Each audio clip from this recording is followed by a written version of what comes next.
Bless the Lord, O my soul, and all that is within me, bless His holy name. Pagpalain mo ang Panginoon o kaluluwa ko, at lahat ng nasa kaloob-looban ko, purihin ang Kanyang pangalan. Amen. Alam po ninyo, dito ay meron lamang itinuturo si David sa atin. Sapagkat kadalasan po, tayo ang humihingi na tayo pagpalain ng Panginoon. Naniniwala po ako na sa bawat panalangin na ginagawa ninyo, laging kasama yung Panginoon, pagpalain mo ko. Subalit dito po, si David, kakaiba ang kanyang ginawa. Sa halip na idalangin niyang Panginoon, pagpalain mo ko, ang sabi niya, bless the Lord, O my soul. Pagpalain mo ang Panginoon, O kaluluwa ko. Bakit tao magpapala sa Diyos?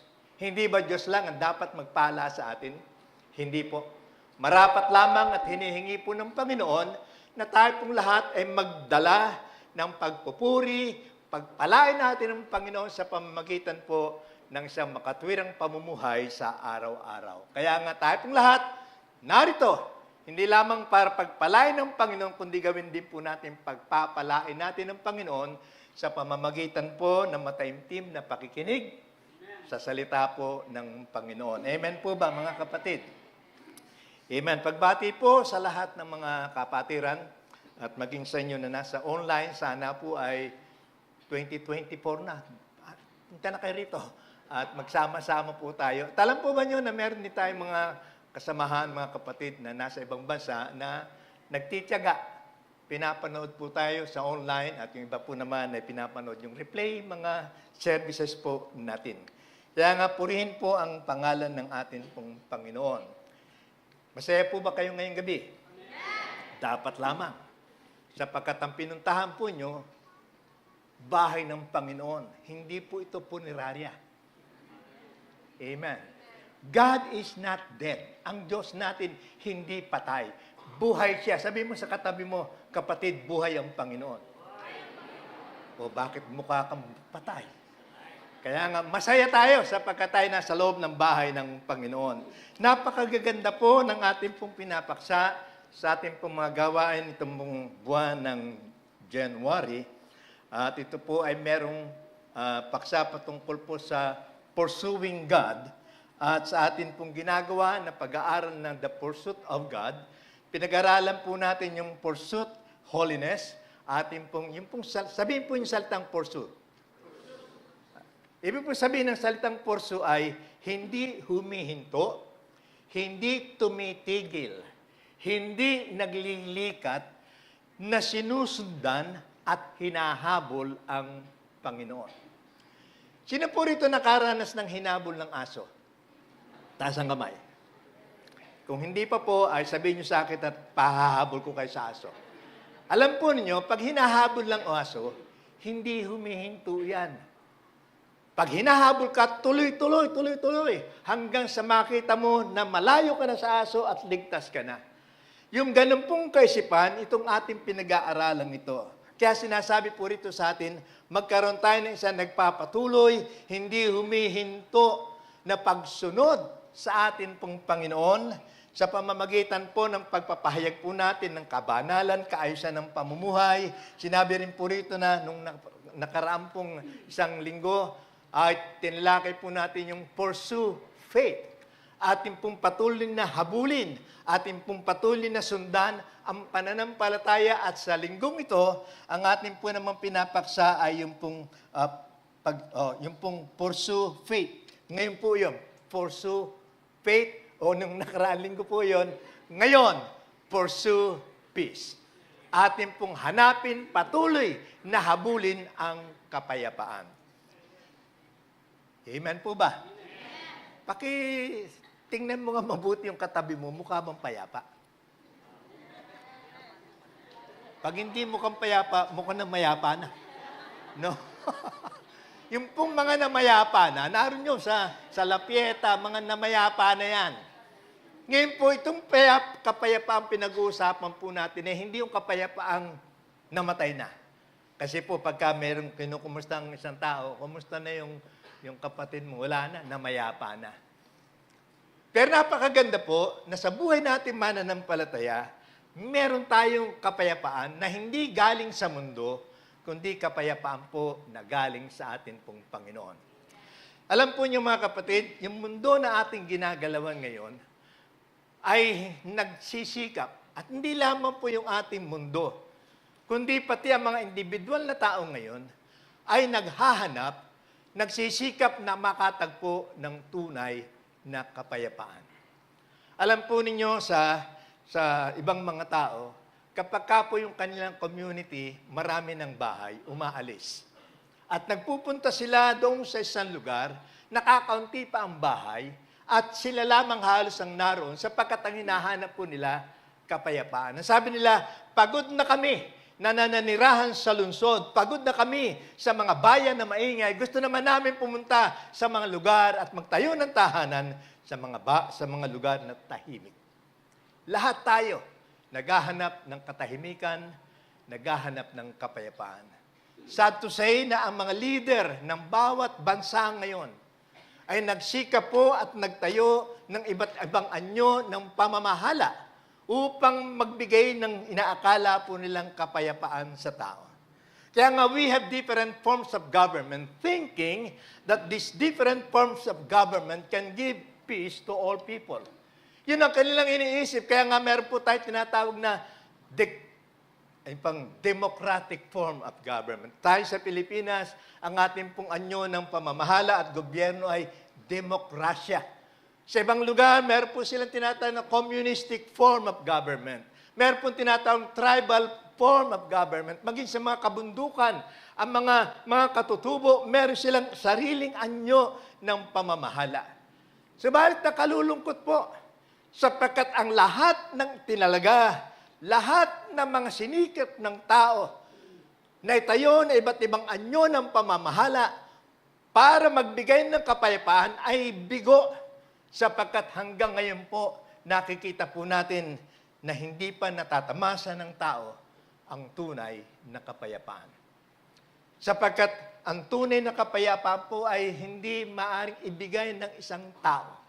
Hindi maaaring ibigay ng isang gobyerno. Although tayong lahat po nangangarap na sana sa taong 2024, payapa tayo, maging maayos at maganda ang ating mga pamumuhay, subalit mabibigo po tayo.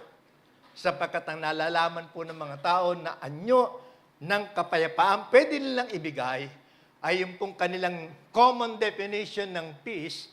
Sa atin po ngayon, ang laging kahulugan ng peace ay absence of war. Sabi ng mga tao, pag walang gyera, walang digmaan, payapa tayo. Subalit ang kapayapaan po, o ang kapayapaan na hindi lamang natatamo kung walang digmaan. Katunayan po, dito sa atin, maaaring masasabi po natin, comparatively speaking, sa ibang mga nations, sa ibang bansa, katulad po sa Ukraine, katulad po diyan po sa iba't ibang mga lugar, meron po tayo nababalita ng mga digmaan, gera. Sa atin, wala. Pero, alam po ba nyo na araw-araw, bawat isa sa inyo ay humaharap sa iba't ibang uri ng pakikipaglaban, iba't ibang uri ng pakikipagdigma, dumadating kayo sa punto na nais niyong magkaroon naman ng kapayapaan. Kaya nga, ito po ang ating pag-aaralan ngayon mga kapatid. Ito pong pursue faith. Pursue peace. Atin pong gawin na tayo po ay magsikap nating hanapin, pakanasain na magkaroon ng tunay na kapayapaan. Alam po ninyo, sa Bible po, yung pong temptation, yung pong uri ng tukso na ibinigay ng Diablo sa ating Panginoong Jesus doon sa ilang, doon po sa Matthew chapter 4, tatlong bagay po. At ito'y alam ng marami sa inyo, Jesus was tempted in His days sa tatlong paraan po. Una, lust of the eye, the lust of the flesh, and the pride of life. Yun ang tatlong uri ng tukso na ibinigay ng kaaway ng Diablo kay Jesus. Pita ng mata, pita ng laman, at kapalaluan sa buhay. Yung pong tatlong uri ng tukso na yan, na ibinigay kay Jesus nung araw, ay sa pa ring tatlong uri ng tukso na namamayani po sa atin sa kasalukuyan. At dahil po sa mga tuksong yan, nakikita natin nawawala ang tunay na kapayapaan sa buhay at sa puso ng napakaraming mga tao. Kaya nga, sana tayo po'y magkaroon ng matamang pakikinig ng salita ng Panginoon para makita po natin, posible na sa bawat mananampalataya, magkaroon siya ng tunay na kapayapaan. Dito po sa 2 Timothy chapter 2, verse 22, tinan po natin ang sinabi po rito ng salita ng Panginoon. At ito po'y sinabi ni Pablo sa isang batang-batang mangaral na ang pangalan po'y si Timoteo. Anong sabi niya kay Timoteo sa wikang Ingles? Flee also youthful lust, but pursue righteousness, faith, love, peace, with those who call on the Lord out of a pure heart. Tayo po'y manalangin. Panginoon, buksan mo po ang aming mga puso, ang aming mga isipan ngayong gabi, upang amin pong matanggap na may pagpupuri, may pagpapasalamat. Ang mga katuruan na nais pong pagkaloob sa amin, lalong-lalo na po, ito pong paksang ito patungkol sa kapayapaan.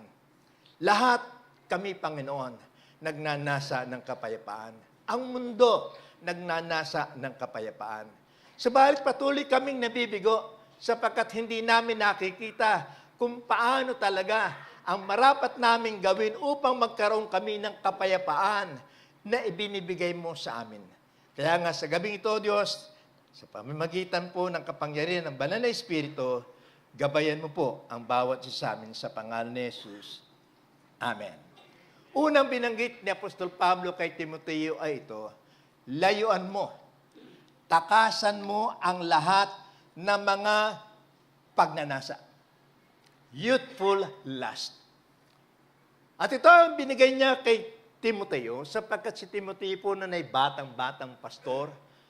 Bago pa lamang siya sa ministry at nakita ni Pablo na itong batang-batang pastor na ito ay haharap sa napakaraming mga tukso sa buhay. Kaya nga ito ang kanyang binanggit, layuan mo, takasan mo.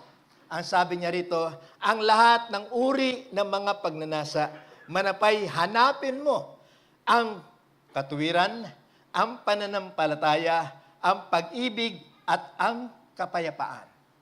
Ito ang sabi ni Pablo kay Timoteo, nasain mo, sundan mo ang kapayapaan. Kaya nga ang tanong ngayon ay ito, paano natin magagawa sa ating buhay na maalis natin itong mga pagnanasa na dumarating po sa atin. Alam po niyo, hindi lamang naman mga young people ngayon ang sinasabing may mga pagnanasa. Lahat tayong nandito, babae, lalaki, matanda o bata, meron tayong mga desire. Meron tayong mga pagnanasa. Hindi lamang po sa mga bagay na kung saan po ay yung tinatawag natin sa ating opposite sex, kundi ganun din po naman sa ibang mga bagay na nakikita natin dito sa mundo. Sabi nga ng isang may bahay, sabi niya sa kanyang asawa, punta muna ako ng SM. Saang SM? Clark? Telabastagan? Sabi niya, SM San Fernando, malaki yun. May pera ka ba? Wala. Eh bakit ka pupunta ron? Sabi niya ito, window shopping. Bibili ng maraming bintana. Shopping. Kaya nga, bagamat walang pera, pumupunta. Binubusog yung kanyang mata sa mga bagay na maaring makita niya. At alam po niyo, kung wala mang pera siya, bagamat walang salapi na maaari sabihin po natin gamitin pambili, pero sa kanyang pagmamasid ng mga bagay na kanyang nakikita, unti-unti, nagkakaroon siya ng pagnanasa. Sasabihin niya, gusto ko yan, bibilin ko yan sa hindi maganda o magandang paraan, bibilhin ko yan. Yung pong mga pagnanasang mali ay naghahatid sa tao na gumawa ng mga pagkakamali. Tandaan po niyo yan. Pagka po tayo nagkaroon ng hindi tamang mga pagnanasa, yung pong tinatawag natin dito na lust of the eye, lust of the flesh, Kapag ka po ang tao'y naalipin ng mga bagay na yan, makikita po natin nang sabi po rito, mawawalan ka ng kapayapaan sapagkat lagi mo na lamang iniisip yung bagay na gusto mong makamtan. Siguro po hanggang ngayon, meron pang mga tao rito na hanggang ngayon, sabi niya, hindi ko nagawa na magkaroon ng bagong sasakyan noong 2023, pero ngayon 2024, gagawin ko na magkaroon ako. At dahil sa pagnanasang yan, nakikita po natin unti-unti nawawala ang kanyang kapayapaan, manapay nabubuhos ang kanyang isipan doon sa pagnanasa sa bagay na kanyang nakita. Kaya nga ito po ang sabi ng atin pong Panginoon. Dito po sa John chapter 14, verse 27. Tinan po natin, ang sabi po ay ito, "Peace I leave with you, my peace I give to you. I do not give to you as the world gives. Do not let your hearts be troubled, and do not be afraid." Ano sabi po rito ni San Juan sa atin? Ang sabi po rito, ang nagsasalita po rito ay ang Panginoong Diyos. Ang sabi po niya rito, "Peace I leave with you." Kapayapaan ang iniiwan ko sa inyo. And then sa susunod na line of sentence ay ito, "My peace." Ang una sabi niya, peace I live with you. Dito sa pangalawa, sabi niya, "My peace I give to you." Meron pong pagkakaiba yung peace with God at peace of God. Iba po yung pagkakaroon ng kapayapaan na galing sa Diyos at kapayapaang ibinibigay ng ating pong Panginoon. What do we mean by peace with God? Anong ibig sabihin po natin ng kapayapaan na kasama ang Diyos? Tatandaan po natin yung isang kasaysayan sa Bible. Nais po nilang tumuwid sa dagat. Sumakay sila sa isang sasakyan, sa isang bangkang malaki. At habang sila'y nasa gitna ng dagat, alam yung kasaysayan ito, dumating malakas na unos, nagkaroon ng magbagyo, malakas na hangin, at nagpasimula po na ang kanilang sasakyang dagat ay gumalaw at halos matataob na. Nabahala ang mga alagad. Ginising nila ang Panginoon. Sabi, Panginoon, hindi ka ba nababahala na tayo mamatay? Nang tumayo si Jesucristo, nakita po niya ang malakas na bagyo. Nakita po niya na nanganganib ang buhay ng kanyang mga alagad. Nakita niya ang malaking takot na pumupuno sa buhay ng mga alagad na ito. Tumayo ang Panginoon. Ang sabi po ng Panginoon, inutusan niya, iniulat niya ang kanyang kamay at sinabi niyang, "Peace, be still." Magkaroon ng kapayapaan at pumayapa ang dagat. Kasama ng mga alagad si Jesus. At ito ang sinasabi ng Panginoon, "Peace I live with you." Kapayapaan ang iniiwan ko sa inyo. This is what we call peace with God. Alam po ba niyo mga kapatid kung bakit sinabing peace with God, pakikipagkapayapaan sa Panginoon? Sapagkat nung una po, tayong lahat kaaway ng Diyos. We are all enemies of God because of our sins. Lahat tayo kaaway ng Diyos dahil sa ating mga kasalanan. Subalit anong ginawa ng ating Panginoon? Nandito, binigay niya ang kanyang bugtong na anak na si Jesus. At sa pamamagitan po ng ating ginawa na pakikipagkasundo sa Kanya, nagkaroon tayo ng paghingi ng tawad sa ating kasalanan. Pinatawad tayo ng Panginoon at kaya nga naayos ang ating relasyon. Having peace with God, ang ibig sabihin nito ay meron kang maayos na relasyon sa Panginoon. Tanong, do you have peace with God? Meron ba kayong maayos na relasyon sa Panginoon? O hanggang ngayon, patuloy po tayong inaalipin ng iba't ibang uri ng kasalanan sa atin pong mga buhay. Kailangan po natin ito. Kaya sabi ni Jesucristo, "Peace I live with you." Kapayapaan ang iniiwan ko sa inyo. Pagkatapos ang sabi ng Panginoon na ito, "My peace ang aking kapayapaan, ito yung tinatawag po nating peace of God. Ano po yung peace of God? Ano yung kapayapaan ng Diyos na ibinibigay po niya sa atin?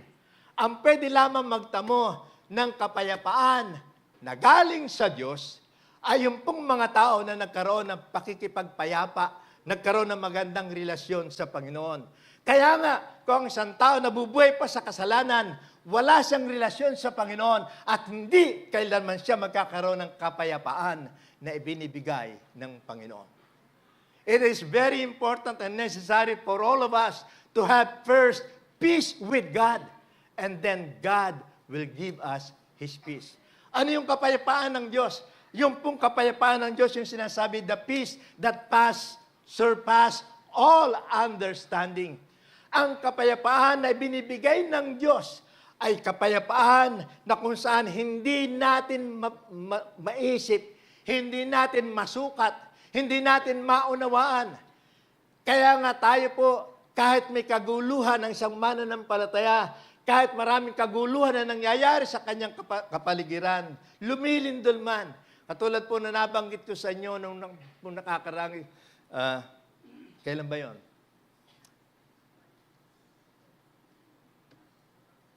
January? No. December po. Tama ba yun? Nung lumindol po doon sa Surigao, nandun po ako sa Surigao. 7.4, talagang yumayanig. Ang lakas po ng lindol. Ang mga mga katabi po namin sa bus station, sumisigaw na sapagkat nakikita po namin yung mga bus talagang gumagalaw, malakas. Sumisigaw sila. Subalit kami nananampalataya, ang sabi namin, praise God, hallelujah.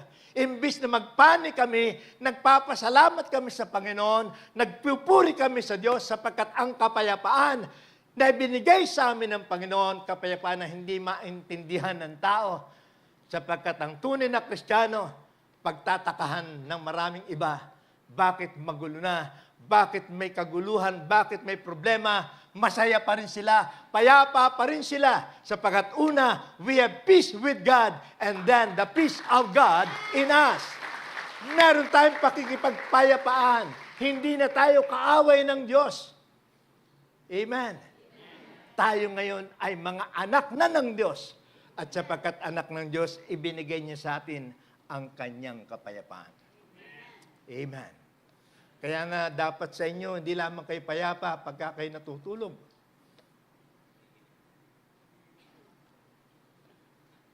Yung iba talagang payapa talaga, may sound pa eh.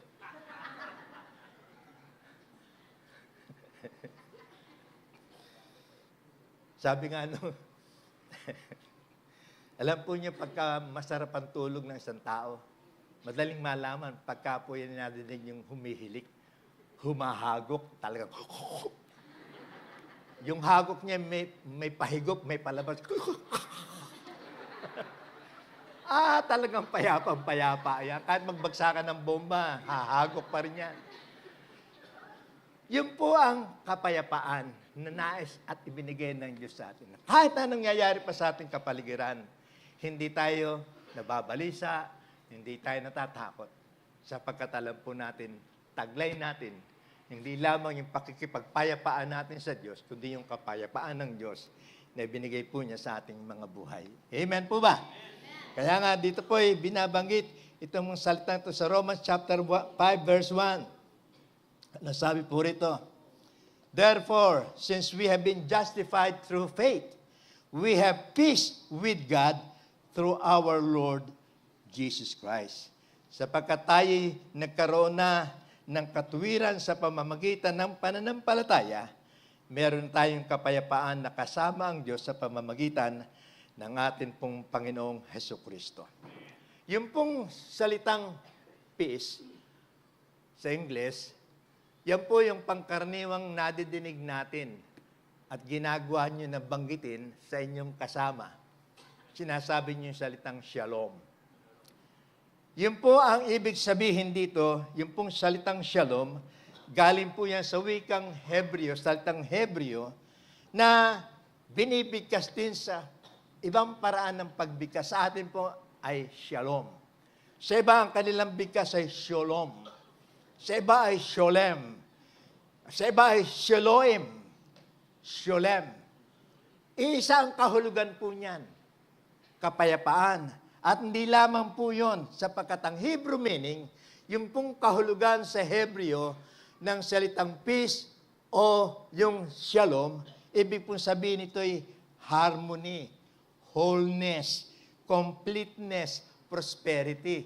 Kaya nga pag sinasabihan nyo ang inyong katabi, ang inyong kaibigan, bago kayo maghiwalay, sinasabi nyo shalom. Ano po yun? Nandun ang lahat. Nakabalot ng lahat sa salitang shalom. Yung pong kasaganaan, pagpapala. Kaya pag sinabihan po kayo ng shalom, sabihin niyong salamat sapagkat pag nasabing shalom, ibig sabihin noon, pagpalain ka ng Diyos, palakasin ka ng Diyos. Amen. Kaya nga sabihin mo sa katabi mo, shalom. Amen. Huwag yung sumalangit nawa, ha? Shalom.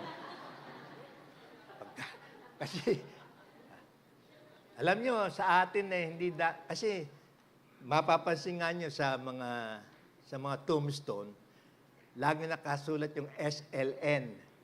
Ibig sabihin ay sumalangit nawa. Hindi sigurado eh. Pag sinasabi nyo sumalangit nawa, hindi tiyak. Sa isang Kristiyano, dapat balibalik rin yung mga letrang yon. Ang dapat po nun ay N, L, nasa langit na. Yun. Ang mahirap mag-spell eh. Kaya sa atin, hindi yung sumalangit nawa, sapagkat walang katiyakan yung may nawa eh. Sa atin, nasa langit na. Amen po ba? Kaya nga ito po, ang sinasabi sa atin ng Panginoon, meron tayong kapayapaan. Kaya nga every time po na sinasabi natin shalom, hindi lamang po ibig sabihin niya ay goodbye, kundi napapaloob dyan ang mga pagpapala, biyaya ng Panginoon. Kaya sa atin pong mga mananampalataya, galiin po nyo. Maging bahagi. Kung madinig ng iba, uy, anong salita yan? Sabi mo, Hebreo yan.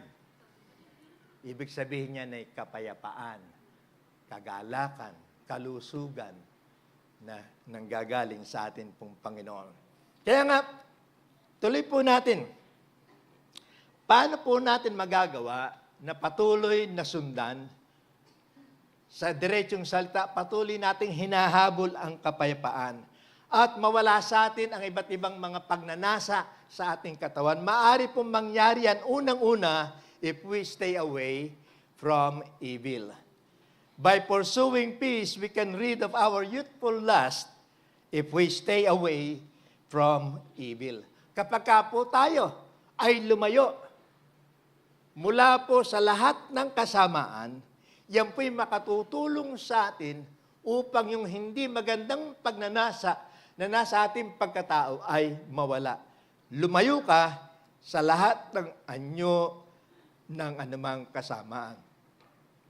Sa Bible po ay binabanggit ay yung pong form pa lamang, anyo pa lamang ng kasamaan, layuan mo na. Amen. Minsan talo pa tayo ni Sino nakakakilala dito kay Eva Eugenio?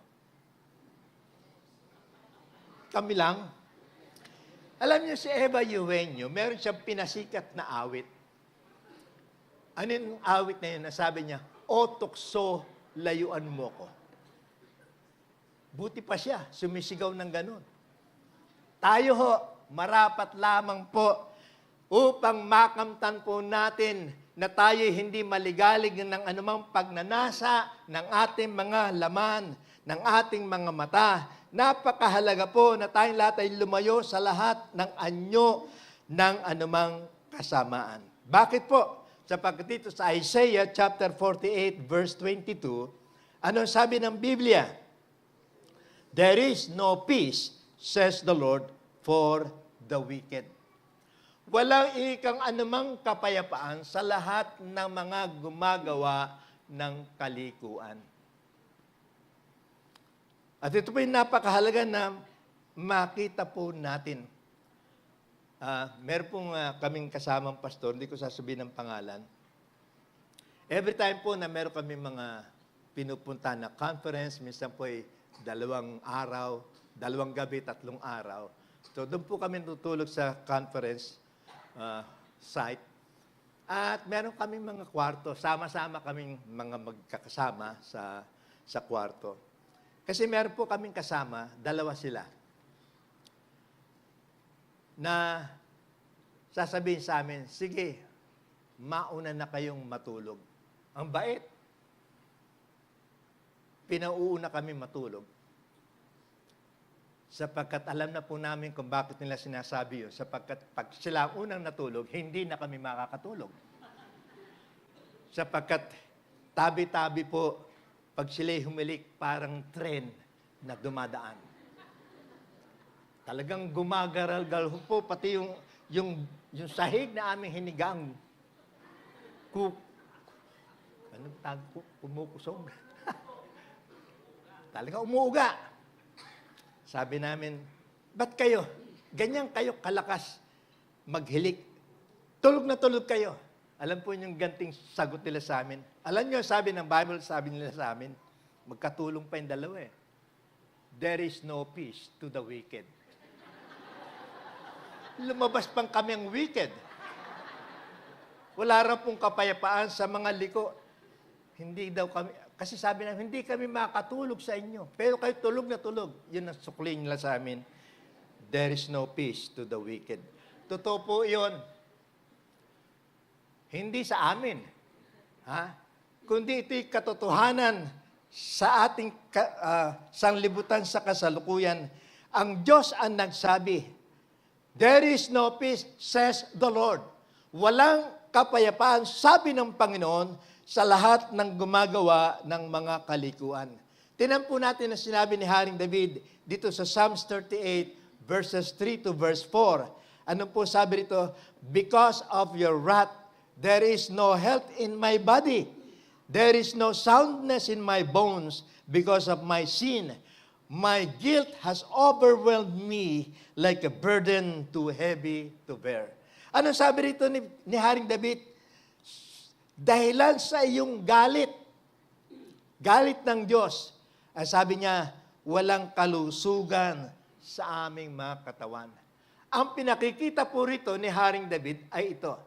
Kapag ang isang tao ay patuloy na namumuhay sa kalikuan, patuloy na namumuhay sa kasalanan, ang sabi po ni Haring David, maliwanag po, pati ang ating pangangatawan ay maaapektuhan sapagkat pag hindi ka payapa, wala kang peace sa iyong buhay, hindi ka magkakaroon ng, sabihin ko pong puro kaligaligan ang matatamo mo sa iyong buhay.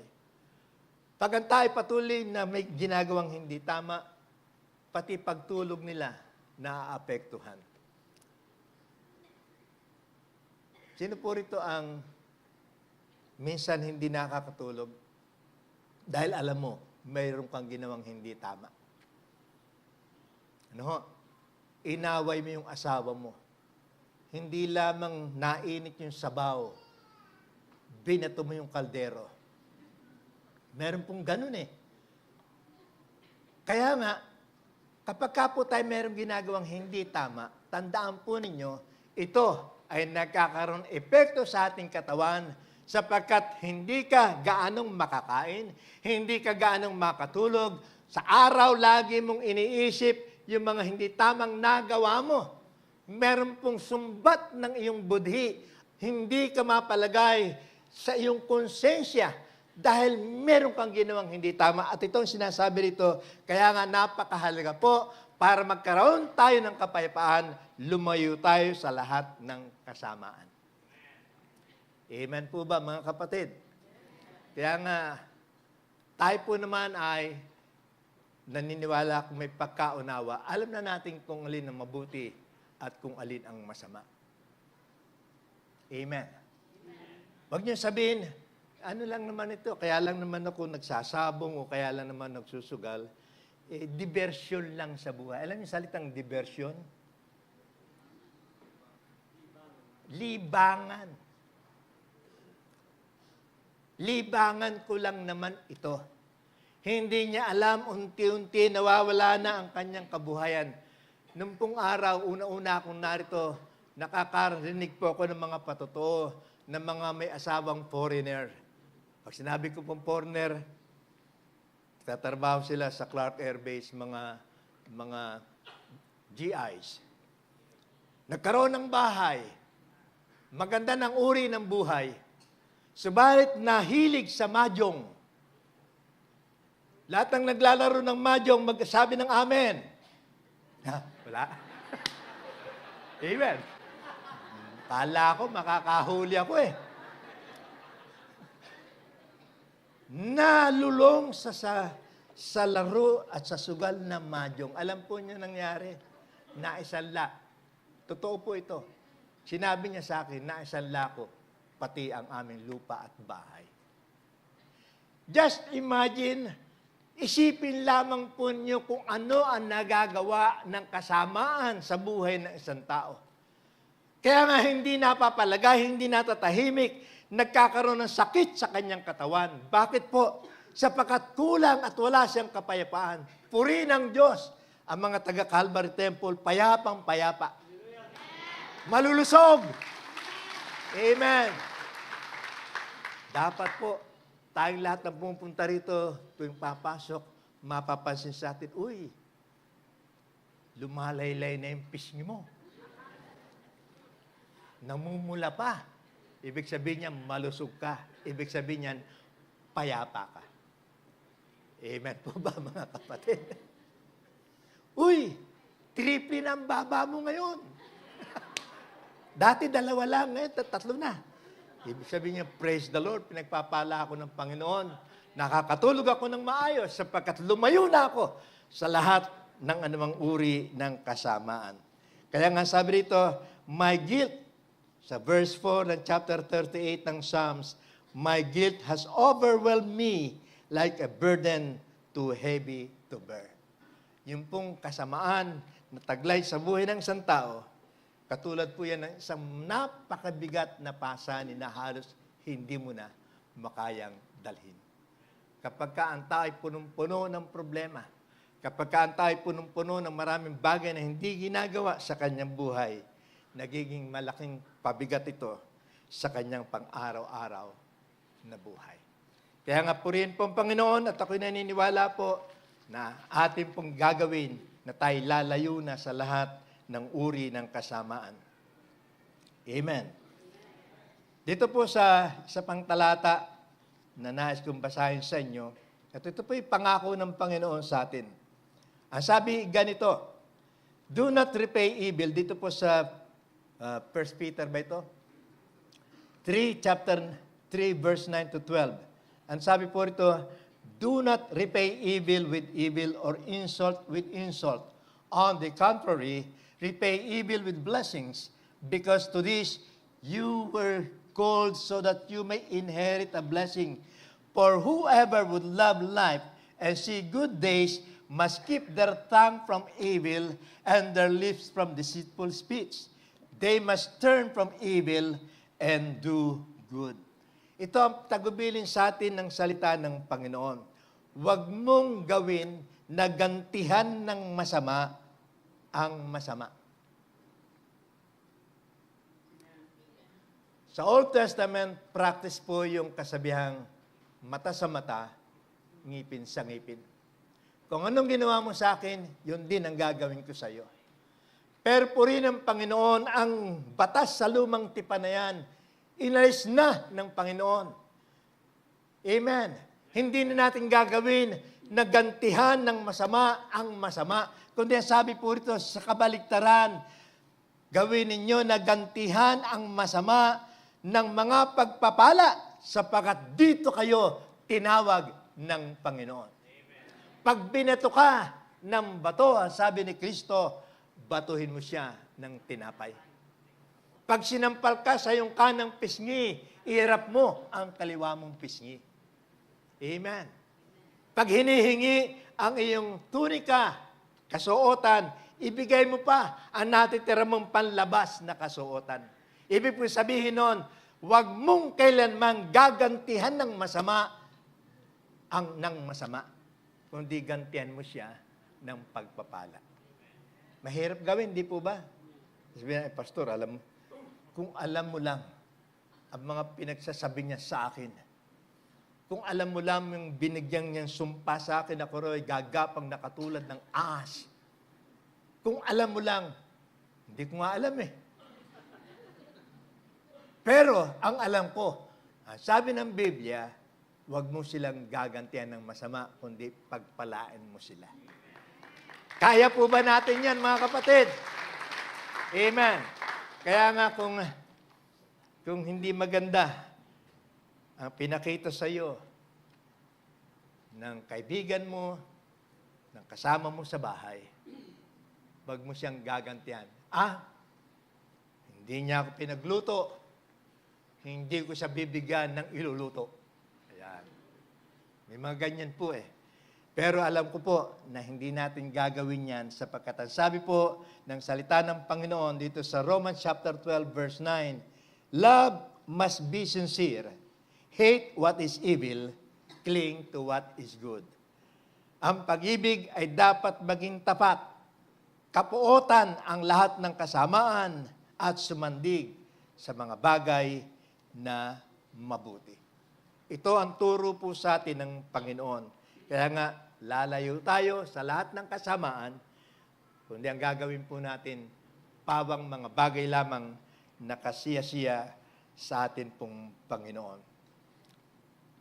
Kaya nga, binabanggit po rito sa ating aralin, kapag ka iyong ginawa na iyong kapuotan ang kasamaan, mararanasan mo ang kapayapaan sapagkat ang Diyos ang siyang magtatanggol sa iyo.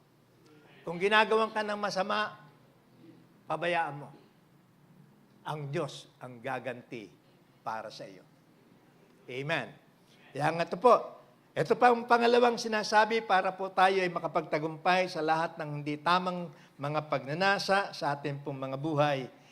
By pursuing peace, we can get rid of our youthful lust if we forgive and be reconciled. Tayo po magkakaroon ng tunay na kapayapaan kapag natutunan po nating magpatawad at magkaroon ng pakikipagkasundo. Because I believe yung pong forgiveness without any reconciliation is nothing. Yung pong pagpapatawad na walang kasama, walang kaagibat na yung pong tinatawag natin na pakikipagkasundo, wala hong kwenta yon. Hindi pwedeng sabihin nyo na, pinatawad ko na siya. Pero hindi ka man nakikipagkasundo. Ang magandang halimbawa po rito ay ang atin pong Panginoon. Sabi ko sa inyo nung una, kaaway tayo ng Diyos. Subalit ng kanyang ibigay ang kanyang buhay, palatandaan na tayo kanyang pinatawad. Pinatawad tayo ng Panginoon. Hindi lamang tayo pinatawad ng Diyos, kundi ang sabi po ng banal na kasulatan, tayo ginawa pa niyang kanyang mga anak. Naroon ang forgiveness, naroon yung reconciliation, at ito ang dapat nating matutunan, mga kapatid. Kung nais mo magkaroon ng tunay na kapayapaan na nanggagaling sa Diyos, matuto kang makapatawad at matuto kang makipagkasundo sa iyong pinatawad. Mahirap gawin, pero yun ang turo. Sapagkat kung di po natin gagawin, sayang lang. Yung pong ating lahat ng natutunan, yung lahat ng ating napakinggan, kung sinasabi mo lamang, pinatawad ko na siya. Sabi nga na isa, pinatawad ko na siya, pero pag nakikita ko siya, kumukulo uli ang dugo ko. Hindi ka pa nakapagpatawad nun. Dapat, kung siya may nakagawa sa'yo ng kamalian, makipagkasundo ka sa kanya. Kaya nga, para sa lahat ng mga mag-asawang hindi pa nagkakasundo, walang pagpapatawaran, ito na ang sandali para sabihin yung, I'm sorry. Nalulungkot ako, humingi ako ng tawad, gusto kong makipagkasundo sa iyo. Tahimik. Sino rito ang nagpatawad na? Sino rito ang nakipagkasundo naman? Sabi, pinatawad ko na yan, pero hindi nagkikibuan sa bahay. O, kumusta na yung Wala na po sa amin yun. Talagang wala na. Talagang hindi na nagkikibuan eh. Umaalis, walang paalam. Dumarating, wala na. Tapos ang sabi, nagpatawaran na sila. Hindi po totoo yun. Sapagkat ang makatotohanan at ang turo ng salita ng Diyos, pag nagpatawad ka, makipagkasundo ka. Wala nang umaamin ngayon. Amen po ba? Kaya nga, kung sakasakali po, bato-bato sa langit, ang tamaan, magbago na, gawin po nyo. Pag sinabi nyo nagpapatawad kayo, makipagkasundo kayo. Kaya kung wala pang pakikipagkasundo, pagkatapos po ng ating gawain ngayon, kung siya'y narito, lapitan nyo na. Gusto ko makipagkasundo sa'yo, sige, i-treat mo ako sa McDonald's. Ano bang pakikipagkasundo yan? Kaya nga ito po ay binabanggit po natin para malaman po natin yung forgiveness void of reconciliation is nothing. Kung walang pakikipagkasundo, walang kwenta. Hindi totoo ang pagpapatawad na ginagawa natin sa isa't isa. Forgive and be reconciled. Totoo po. Walang tao na ginawa ng masama. Kasi sabi nga po kahapon, habang pinag-aaralan po namin ito, madalas tinuturo natin sa mga taong nagkakaroon ng ganung mga problema, nag-aaway, ang ating counsel sa kanila ito, basta forgive, forget. Nasabi na ba niyo? Just forgive and forget. Mahirap po nakalimutan talaga yung hindi tamang ginawa sa iyo ng tao. Sino po rito ang ginawa ng masama na hanggang ngayon naaalaala pa niya? Ako lang. Lahat kayo may amnesia na. Yung ginawang hindi tama, hindi niyo malilimutan yan. Kaya nga, ang hirap magpatawad. Pero paano mong malalaman na nakapagpatawad ka na?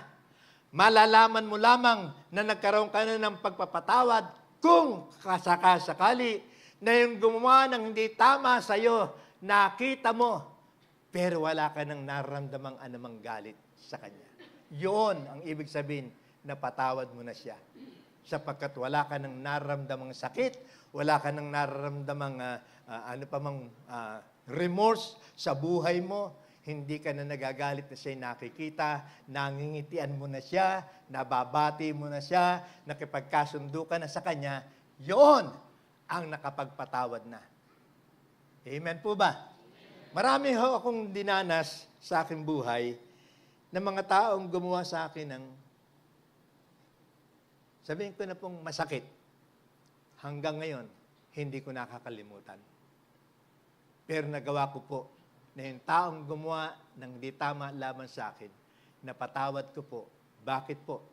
Sapagkat tuwing kami makikita, maganda ang aming batian, maganda ang aming pagsasama.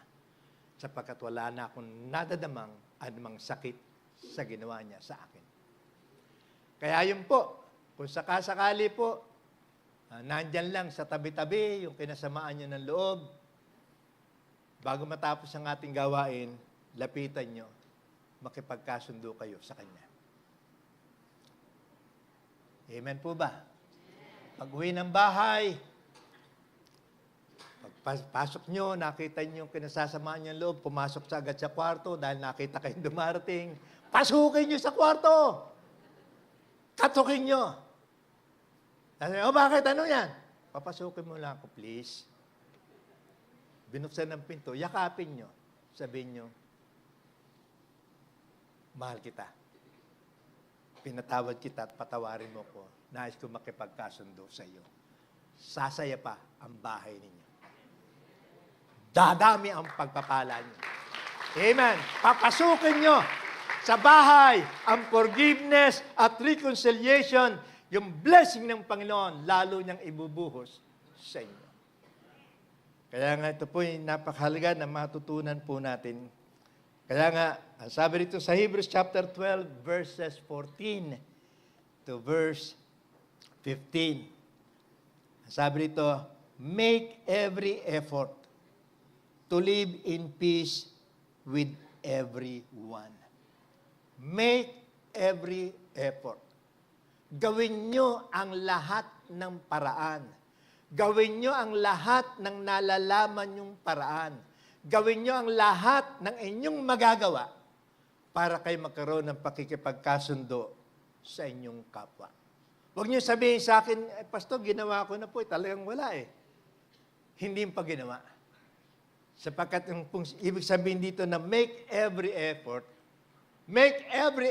even to the extent kahit hanggang doon sa bahagi na kinakailangan ikaw ang lumapit at ikaw ang humingi ng tawad sa Kanya. Yun ang making every effort. Binababa mo ang sarili mo at ikaw ang lumalapit sa Kanya. Sapagkat ang sabi ng Bible, ang nagpapakababa, itataas ng Panginoon at ang nagmamataas, ibabagsak ng Panginoon. Alin ang gusto nyo? Ibabagsak o itataas? Kung itataas, kainin po natin yung pride natin. Amen. Kung nanay ka, kasamaan ng loob mo ang anak mo at alam mo na meron kayong di pagkakasundo, make every effort, kahit nanay ka, lapitan mo ang anak mo, sabi mo, anak, patawarin mo ako. Ayaw ko na merong di tayo pagkakasundo. Gusto ko mamuhay tayo ng masaya sa loob ng bahay. Kaya nga, gusto ko magkasundo tayo. Nanay, hindi po karuwagan, hindi masama na humingi ng tawad sa anak kung alam mo, mali ang nagawa mo. Ay, nanay ako, hindi pwede yan. Inilabas ko lang yan. Tama, inilabas mo nga eh. Pero, hindi daan yon para magmalaki ka. Kundi daan na dapat mong lakaran pagpapakumbaba, you're making every effort to be at peace with everyone. Kahit kanino. Amen. Paano, Pastor, sagutin ba naman ako ng ayoko sa iyo? Nagsasabi lang ng totoo yun. Tanggapin mo. Amen. Ayaw ko sa iyo. Sabi mo sa kanya, kung ayaw mo sa akin, gusto pa rin kita maging kaibigan. Kaya nga, yun po, making every effort.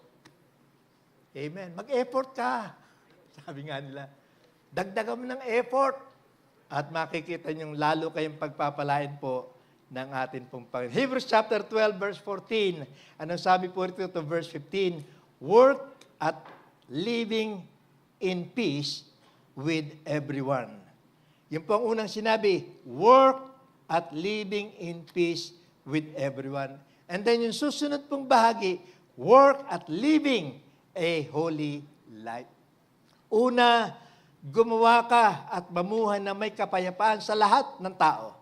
Gumawa ka at mamuhay ka na merong kabanalang buhay. People will know that you have Christ in your heart. Ang mga tao, malalaman po nilang may Kristo ka sa iyong puso.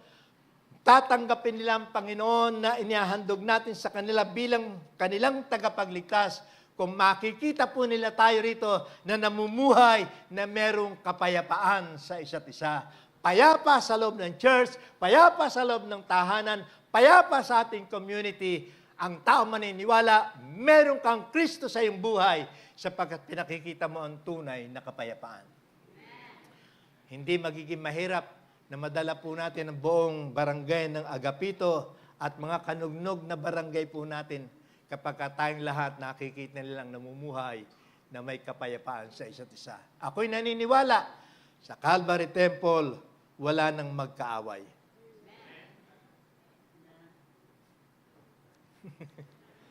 Malakas umamin dito sa harap diyan sa likod, meron ba? Kailangan po matuto tayo, meron tayong pakikipagpayapaan sa isa't isa. Amen. Kung galit ka sa pastor, lapitan mo siya at sabihin mo, Pastor, galit ako sa iyo. Dahil pinatamaan mo ko, pero ngayon, totoo pala yung sinabi mo, mahal pa rin kita. Amen. Alam po niyo, meron ganyan na na lumalapit sa amin kung minsan, sabi nila, ewan ko po, Pastor, parang ako pinatatamaan nyo eh. Dahil nung ituro nyo yung daliri nyo, sa akin pa nakaturo. Hindi yung sinasadya yun. Talagang Holy Spirit yun. Amen. Amen po ba, mga kapatid? Sapagkat ang salita ng Diyos, matalim. May dalawang talim na tabak. Talagang tatagos yan sa kaibuturan ng ating pong mga puso. Kaya nga, forgive and be reconciled. Amen. Panghuli po, find contentment in the Lord. Makasumpong ka ng pagiging sapat, may kasapatan sa atin pong Panginoon. Kaya yung pong buhay ng isang Kristiyano, dapat lagi kang merong satisfaction. Meron pong kasabihan sa mga Pilipino, ewan ko kung ginagamit nyo ito, sinabi ko po sa mga kapatid nung Friday, kasabihang Tagalog, habang maigsi ang kumot, magtiis na mamaluktot. Pag ito'y humaba na at lumapad, ano susunod?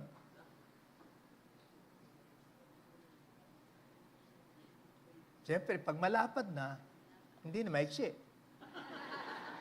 Pwede ka nang umunat. Amen. Ganun lang yun. Kaya nga, hanggang nadadamo pa na para pang may kulang, maging satisfied ka sapagkat sabi ng Bible ay ito, maliwanag, godliness with contentment is great gain. Ang pagiging makadiyos na magkaroon ka ng kasapatan, kontento ka sa buhay mo. Makadiyos na uri ng buhay yan. Sapagkat pag nakita ng Diyos na ikaw ay nagiging tapat kahit sa maliliit na mga bagay na nasa iyo lamang ngayon, pagpapalain ka ng Panginoon, bibigyan ka pa ng Panginoon ng marami pang pagpapala sapagkat nakita niya marunong kang tumanggap ng kasapatan. Amen. Amen po ba? Kontento na ba kayo sa mga asawa nyo? Mahirap pong magsalita, Pastor eh. Kahit mahirap magsalita, be content with your partner. Amen. Yung mga katabi mag-asawa, sabi mo, alam mo, kontento ako sa iyo. Oo. Sapagkat, pagka po nagkaroon tayo ng satisfaction sa uri ng buhay po natin, lalo tayong pagtitiwalaan ng Panginoon sa mas malalaking bagay. Amen po ba? Kaya nga mahalaga po na matutunan po natin, makasumpong tayo ng kasapatan sa atin pong Panginoon. Sapagkat sabi nga ng lagi natin nadinig, when you have Jesus, you have everything. Pag nasa iyo si Jesus, nasa iyo na ang lahat ng bagay. Kaya nga, tinuturo po sa atin ang kahalagahan po na patuloy tayong dumalangin sapagkat sa panalangin po, ito lamang ang tanging daan para po maranasan po natin ang kapayapaan at mawala ang lahat ng mga alalahanin po natin sa buhay. Alam ko po na sa mga narito, meron pang nandito na marami pang mga alalahanin sa buhay. Ang alalahanin pong yan, dali natin sa Panginoon sa panalangin. At bibigyan po niya kayo ng kapayapaan. Sapagkat ang kapayapaan, sakdal na kapayapaan, Diyos lamang ang maaari pong magbigay. Amen po ba?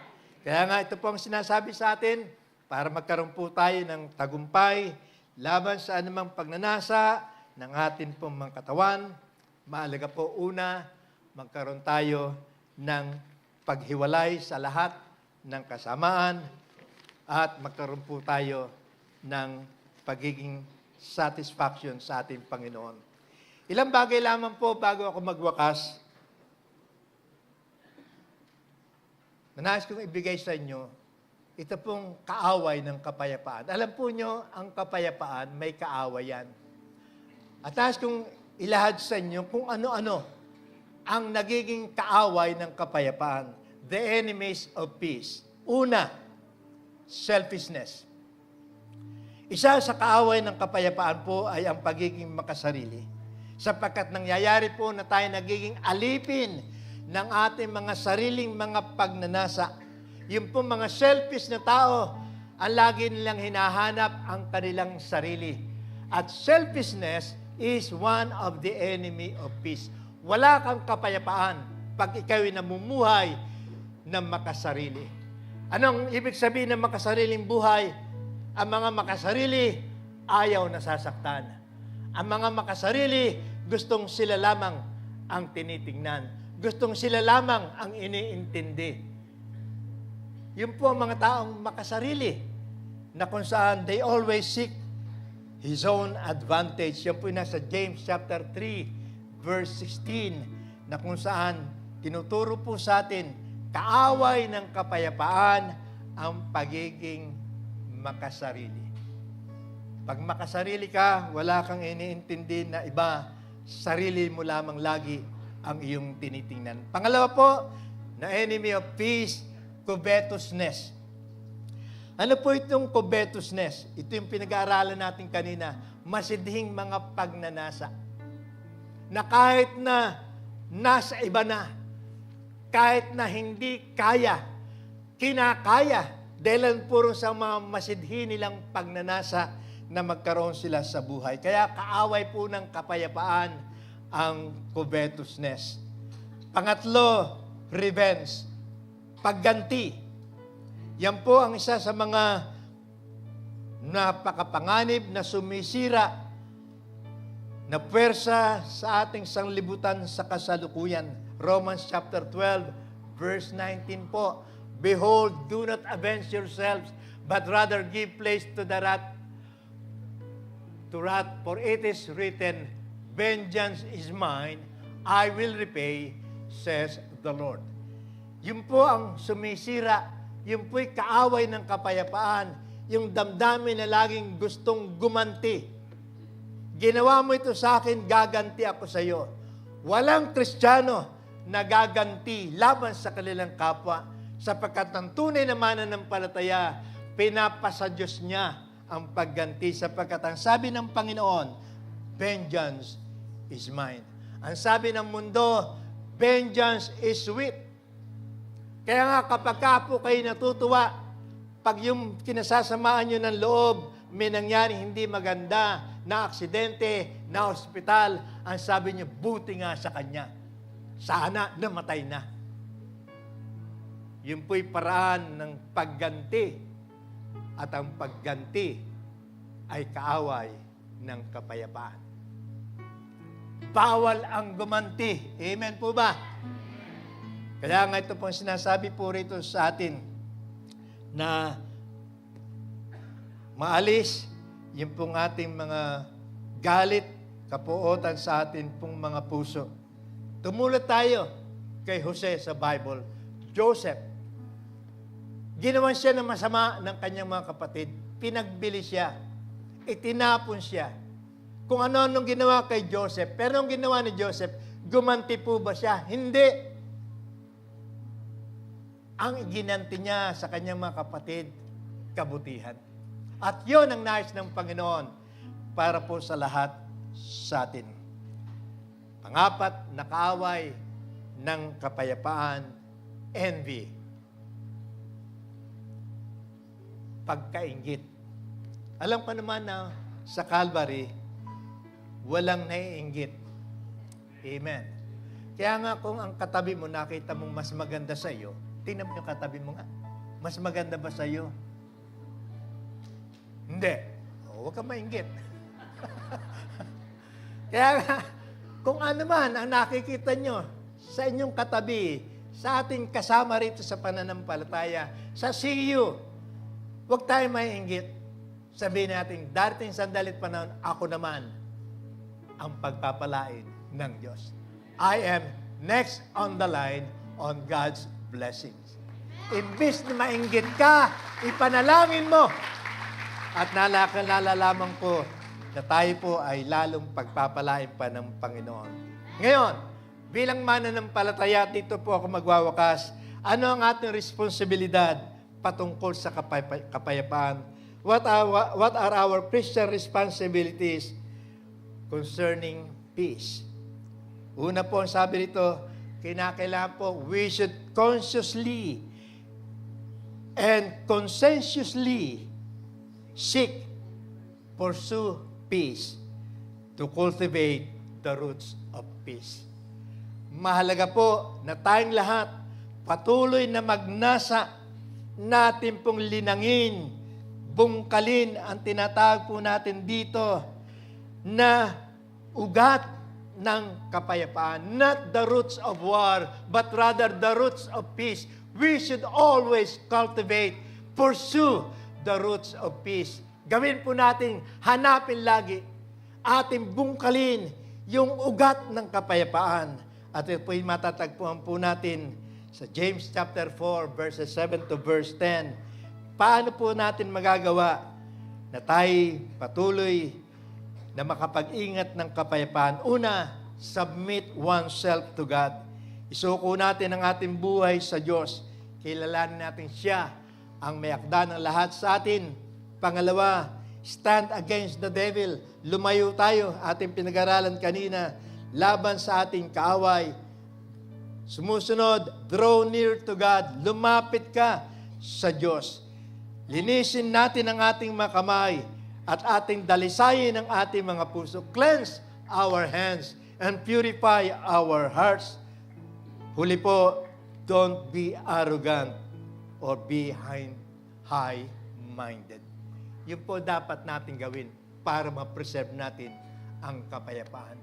Alam po, sa atin po, wala nang mayabang. Amen po ba? Hindi na tayo nagmamalaki, wala na tayong pinagmamayabang. Ano man ang ating naabot, na antas ng ating buhay, sinasabi natin sa Diyos, galing ang lahat ng yan. Kaya nga ito po mga kapatid, ating pinag-aralan ngayon, pursue peace. Sama-sama po nating gawin. Nating sundan, hanapin, at patuloy na linangin ang kapayapaan sa ating pong mga buhay. Tayo pitadako sa ating communion ngayon.